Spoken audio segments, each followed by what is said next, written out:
Hey guys, and welcome back. In this lesson, we're going to talk about fluency markers, which are key to getting a high score for fluency and coherence in your Ielts speaking exam. First, we will answer the question, what are fluency markers? And following that, we will learn 7 fluency markers that you can use to increase your score for fluency and coherence when talking about many topics in Ielts.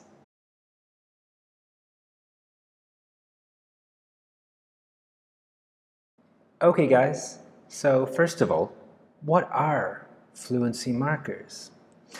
Fluency markers are words or phrases that help to communicate our feeling or to organize our answer.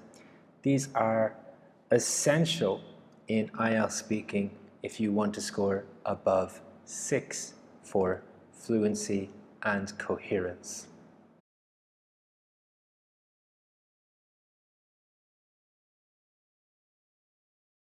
I'm going to put 7 common fluency markers and their functions, or what they do, on screen.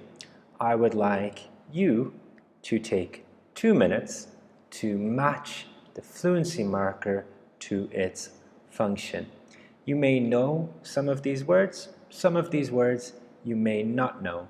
If you don't know, just try to guess, but make sure to take the 2 minutes to do this rather than skipping, because it will help you to understand the rest of the lesson and remember these words for a longer time.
Was that easy?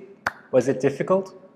Let's take a look at our answers and give you some examples of how we can use these fluency markers.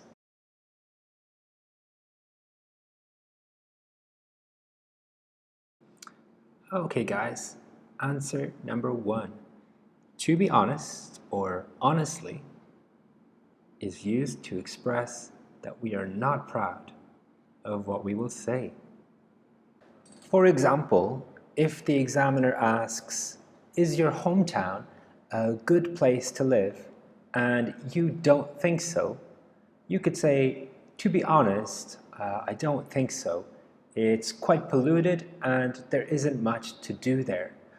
By using "to be honest," you are showing the examiner that you're going to give a response or say something that you are not proud of. This makes your answer a lot clearer and much easier to understand.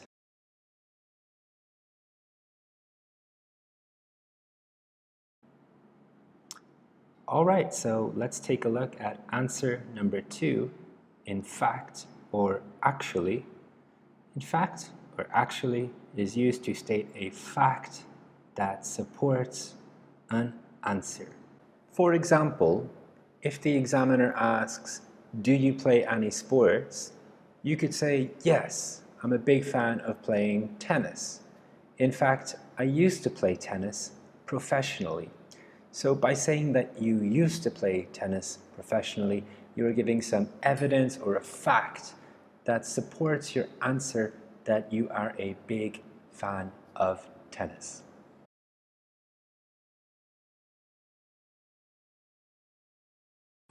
Okay, so next guys, we're going to talk about actually.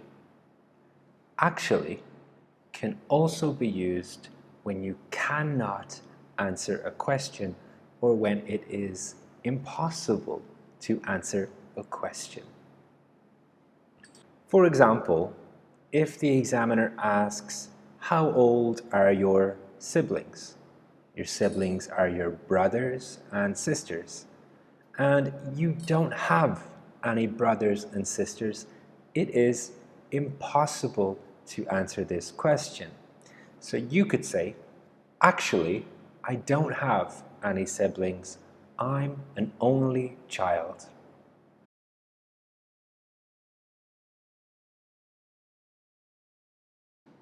Alright guys, so next up we have the fluency marker fortunately. Fortunately is used to express that you feel lucky about something. For example, if the examiner says, "Do you like to travel?" you could say, "Yes, I love traveling. Fortunately, I've had the opportunity to travel to many different countries." So by saying fortunately, you're telling the examiner you're feeling that you feel lucky that you could travel to many countries.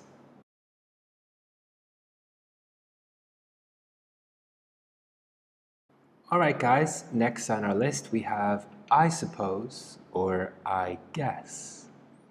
I suppose or I guess can be used to indicate a quick answer that you have never really thought about before. For example, if the examiner says, "What's the most popular sport in your country?" you could say, "I'm not entirely sure. I guess badminton is the most popular. I often see youngsters playing badminton in a park near my house." So here guys, by saying "I guess," you are telling the examiner that you haven't thought about this answer before and that you are just thinking about it now.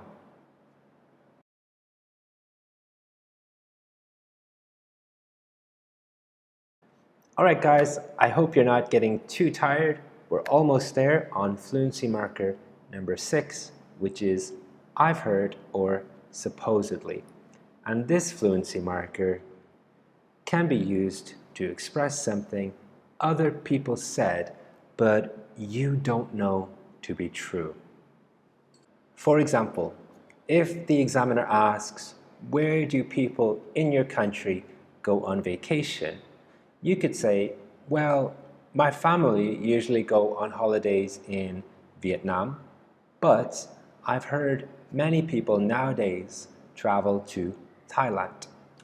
And by saying "I've heard" here, guys, you are telling the examiner that somebody told you that many people travel to Thailand, but you don't know if it is true or false.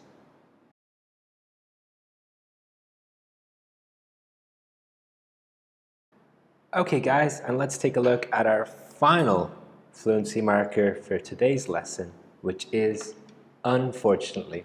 And as I'm sure you have figured out by now, unfortunately is used to express that you feel unlucky about something. For example, if the examiner asks, "Do you like to travel?" you could say, "Yes, I love traveling around Vietnam, but unfortunately, I haven't had the opportunity to go abroad." So by saying "unfortunately," you are telling the examiner that you feel unlucky because you haven't been able to go to another country yet. Thank you for watching the whole lesson, guys. As I said, fluency markers are really important for getting a high score in fluency and coherence in your Ielts speaking exam. So make sure that you know them well. If you have any questions, guys, please leave them in the comments and I will be happy to answer. If you can give me some example sentences using these fluency markers, that would be great. Finally, guys, we have a little quiz to check your knowledge, which I will put a link to in the description of this video. So make sure to click the quiz to check your understanding of the lesson. Thanks again, guys. Bye-bye.